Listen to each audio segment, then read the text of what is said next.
पुरुषोत्तमाख्यम सुमहत क्षेत्रम परम पावनम जत्रास्ते दारवतनु श्रीशो मानुष लीलया। ये हूँ पुरुषोत्तम क्षेत्र, परम पावन पुरुषोत्तम क्षेत्र, जो लक्ष्मी नारायण दारू रूप धारण करी मानव लीला करुछंती।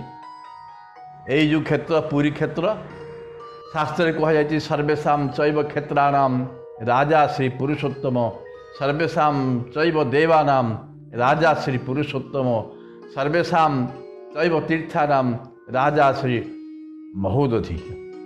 आमर पुरी रे तीनोटी जिनसर समन्वय रही।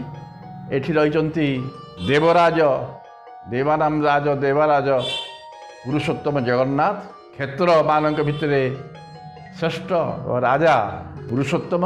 एठारे पुरुषोत्तम देवता एवं पुरुषोत्तम क्षेत्र, ता सहित तीर्थराज महोदधि